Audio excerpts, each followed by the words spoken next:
Sa kaniadto, ang Butuanon usa ka subha nga puno sa kinabuhi. Apan karon, ang Butuanon nagantos na. Ang tin-aw nga tubig niini nahimo ng hilamon, ug ang kinabuhi nga kaniadto niini gipuy-an na wala na.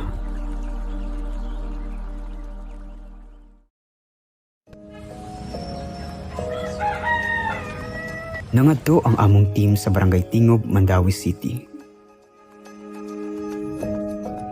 Samtang naglakaw padulong sa Sitio Toril, maudayon ang among namatikdan ang mga dugot ug mga sikit-sikit nga agianan.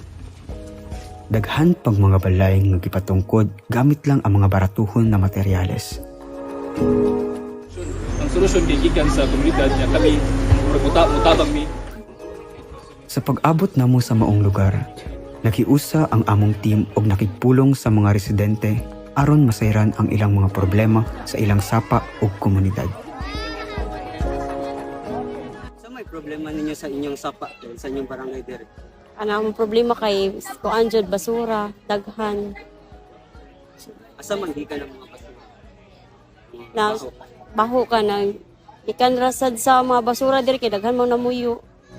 Sumala sa mga residente, ang labing grabing problema sa ilang sapa mao ang mga basura nga mismo ang mga tao ray naglabay tungod kay dili sila maabtan sa truck nga magkuha sa basura. Samtang among gisusi sa maong lugar, amo usab na matikdan nga usa sa ilang solusyon niini mao ang pagsunog sa mga basura, nga usa sa hinungdan sa makadaot sa atong paglawas ug palibot. Ang among team naglangkod sa lain-laing universidad gikan sa University of San Carlos, Rotterdam University ug Hanze University ug uban usab ang mga residente sa Sitio Toril. Nagpulong aron sa pag-ambit sa kadaiyang kaalam aron mapangitahan og solusyon alang sa nagkadaiyang problema sa basura sa maong suba. Ang gipasulong nga solusyon nga among nahunahunaan mao ang giilan namong the cable can. Kini usa sa kasistema nga nagtumong sa paghimo og labing epektibo nga paagi alang sa pagkolekta o paglabay sa basura padulong sa pangunanggalan kung diin kolektahon kini. Ang the cable can mapagana pinaagi sa manual na pagtuyok sa ligid. Kini adunay nakakonekta nga kable nga maoy maghatod sa nakolektang basura gikan sa suba paingon sa pangunanggalan. Ang solusyon sa the cable can nagtanyag usa ka lifeline paingon sa Butuanon River.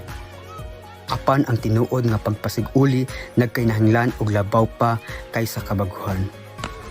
Kinahanglang mulihok na kita karon. Makunhuran ang basura ug dawaton ang responsableng mga gawi. Buhion nato ang Butuanon, dili lang alang niini, kundi alang sa kaugmaon sa atong natural nga kalibutan.